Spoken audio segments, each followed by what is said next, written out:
Hello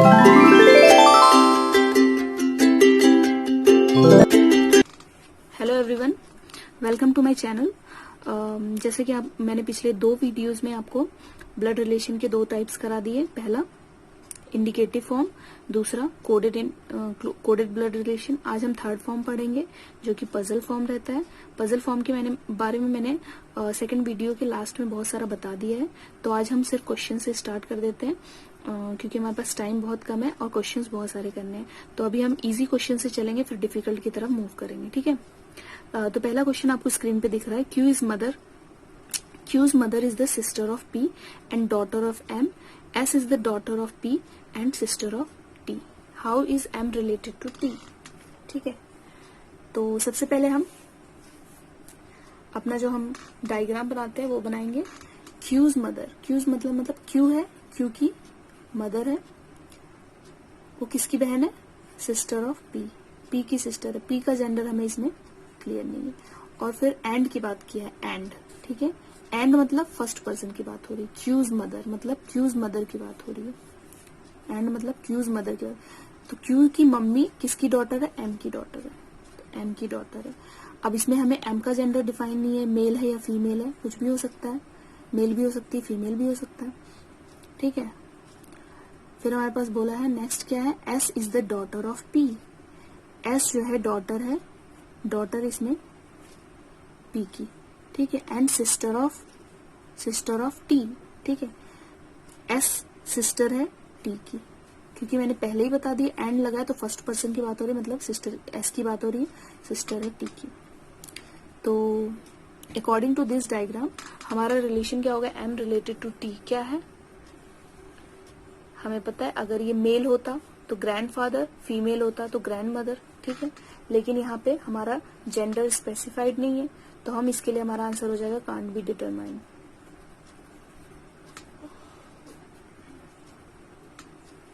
क्योंकि हमें यहाँ पे जेंडर स्पेसिफाइड नहीं है, क्या जेंडर है M का, तो हम इससे रिलेशन नहीं बता सकते, इसलिए हमारा आंसर कांट बी डिटरमाइंड।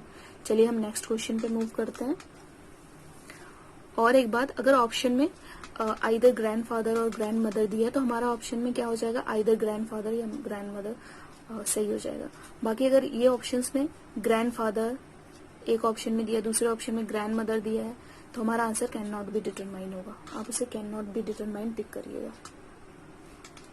दूसरा क्वेश्चन हमारा स्क्रीन पर है, चलिए पढ़ते हैं। 7 members of a family A B C D E F G। ठीक है, देर आर 2 मैरिड कपल्स। हमें इसमें ध्यान रखना है 2 मैरिड कपल्स हैं सिर्फ फैमिली में। अब यहाँ से हम स्टार्ट करेंगे। A is the brother of D, तो हम यहाँ डायग्राम बनाना शुरू करेंगे। A is the brother of D। ठीक है, who is the father of G? Who is the father of G? जैसे कि मैंने पहले ही कह दिया, D के जस्ट बाद हु लग गया, मतलब हम ये सेकंड पर्सन की बात कर रहे हैं। अगर यहाँ एंड होता तो हम फर्स्ट पर्सन की बात करते हैं। ठीक है, हु लग गया मतलब D की बात यहाँ हो रही है। ठीक है, अब बोला B is grand father of E।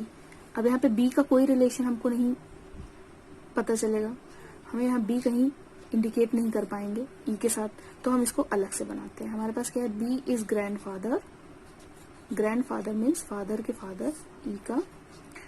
E who have only 1 sister, E की सिर्फ एक ही सिस्टर है। ठीक है, अब E का तो जेंडर हमें नहीं पता, लेकिन E की एक ही सिस्टर है। अब E मेल भी हो सकता है, फीमेल भी हो सकता है, तो ये हमें नहीं पता। ठीक है, अब नेक्स्ट मूव करते हैं हम अगले पॉइंट पे। G is the daughter of C। G जो है डॉटर ऑफ C है, मतलब C के साथ मैरिड है, हस्बैंड वाइफ है, C एंड D, ये डॉटर हो गई। And her grandmother has only 2 children, मतलब एंड लग गया मतलब G की बात हो रही है। G की कोई ग्रैंड मदर है, उसके 2 चिल्ड्रंस है। G की कोई ग्रैंड मदर है, ठीक है, ग्रैंड मदर है, उसके 2 चिल्ड्रंस है। अब G की ग्रैंड मदर है, उसके 2 चिल्ड्रंस तो यहाँ दिख ही रहा है, A और D 2 चिल्ड्रंस है।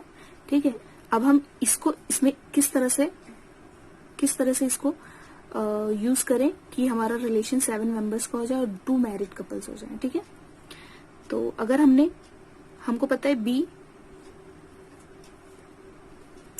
हम B को यहाँ नहीं रख सकते, B मेल है और ये फीमेल है, तो हमारे पास अगर हमने बी को इधर रख दिया, सपोज बी ये, तो ये दोनों हस्बैंड वाइफ हो गए, दो मैरिड कपल्स हो गए, और बी के ये दो ग्रैंड चिल्ड्रंस हैं, ठीक है।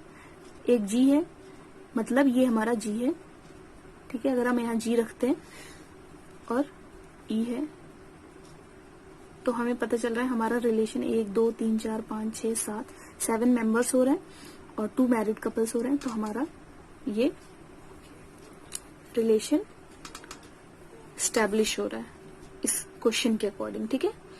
तो यहाँ पे हमारा ई का जेंडर डिफाइन नहीं है। इसमें बोला है हर grandmother has only 2 children. Grandmother मतलब उनकी ग्रैंड मदर की 2 चिल्ड्रन है। हमारे पास कौन कौन सी चीजें, मतलब एफ बचा, एफ, ठीक है। तो ई का जेंडर हमें स्पेसिफाइड नहीं है, यहाँ पे क्लियर नहीं है, तो हम नहीं बता सकते। अब इसमें पूछा है क्वेश्चन में हमारे पास क्या है, grand mother of E. Grand mother कौन है ई की, एफ, तो इसका आंसर एफ है हमारे पास। How E related to A, E का रिलेशन ए से क्या है। अगर बोलता how A related to E, A related to E पूछता तो हम क्या बोलते हैं, ए का रिलेशन आंट का है ई से, ठीक है।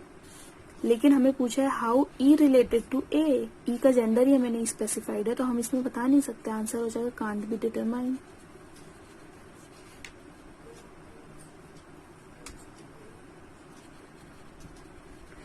आंसर हमारा कांट बी डिटरमाइन, क्योंकि हमें इसका जेंडर पता नहीं है। अगर हमारे ऑप्शन में दिया हुआ है नीस या फिर नेफ्यू, ठीक है, नीस या फिर नेफ्यू, तो हमारा ऑप्शन नीस या नेफ्यू होगा, क्योंकि हमें पता है ई या तो नीस हो सकता है या नेफ्यू हो सकता है ए का। तो नीस या नेफ्यू, अगर ये दोनों नहीं दिया हुआ तो हमारा आंसर कांट बी डिटरमाइन होगा। तो ये हमारे पजल्स फॉर्म का दूसरा क्वेश्चन हुआ। इस टाइप के क्वेश्चन ये तो इजी फॉर्म में है। अब हम कुछ और क्वेश्चंस करते हैं। चलिए हमारा नेक्स्ट क्वेश्चन है, जैसे a family consists of 6 members P, Q, R, X, Y, Z. Q is the son of R, but R is not the mother of Q. P and R are married couple. Y is the brother of R. X is daughter of P.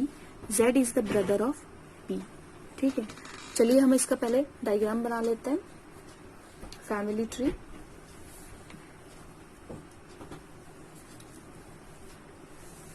Q is son of R, means that Q जो है सन है R का, but R is not mother of Q. R mother नहीं है, तो इसका मतलब क्या है, R फादर होगा, इसकी कोई मदर होगी, ठीक है। P and R are married couples, P और R मैरिड कपल है, अगर ये मेल है तो ये फीमेल हो जाएगा। Y is brother of R, Y जो है ब्रदर है R का, ठीक है, Y is the brother of R. X is daughter of P, X जो है डॉटर है P की, ठीक है। Z is the brother of P, Z जो है ब्रदर है P का। तो ये हमारा डायग्राम बन गया।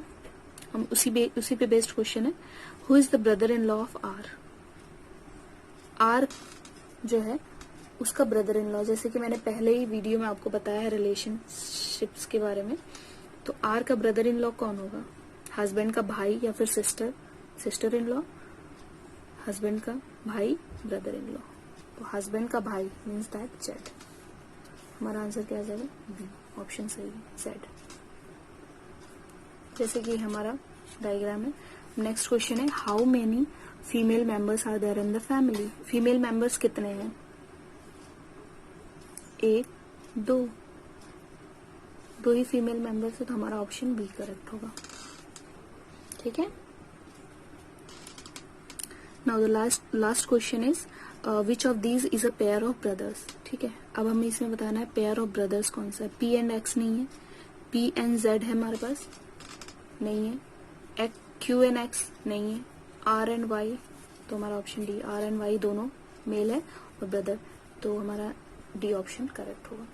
तो इस टाइप के पजल फॉर्म वाले क्वेश्चंस हमने किए, कुछ इजीएस्ट फॉर्म किए हैं ये सब। अब हम थोड़े डिफिकल्ट क्वेश्चंस करेंगे पजल फॉर्म पे बेस्ड, जैसे कि हमें रिलेशन तो दिए ही होते हैं उसी पे बेस्ड हमें प्रोफेशंस दिए होते हैं, उन मेंबर्स के प्रोफेशंस दिए होते हैं, तो हमको उसको अच्छे से अरेंज करना पड़ता है। तो वो हो गया डिफिकल्ट वन, जो मेंस में पूछे जाते हैं। प्री में तो हमें ऐसे ही क्वेश्चंस पूछे जाते हैं, इजी क्वेश्चन रहते हैं, तो हम मेंस वाले क्वेश्चंस भी एक आध करेंगे। तो नेक्स्ट वीडियो में हम मेंस के क्वेश्चंस करेंगे। नेक्स्ट वीडियो मतलब जब हमारा पजल का टॉपिक आएगा वो उसमें हम सॉल्व करेंगे। पजल वाले जो ब्लड रिलेशंस भी उसमें दिए होते हैं, तो ये हमारा पजल ब्लड रिलेशन में इसी टाइप के क्वेश्चंस आते हैं प्री में। तो आप इन सब क्वेश्चंस की प्रैक्टिस करिए, और जो ना समझ में आए आप कमेंट बॉक्स में पूछ लीजिए। अगर आपको मेरा वीडियो अच्छा लगे तो please like and share my videos and don't forget to subscribe my channel. So आज के लिए इतना ही, अब नेक्स्ट वीडियो में मिलते हैं। Thank you so much guys.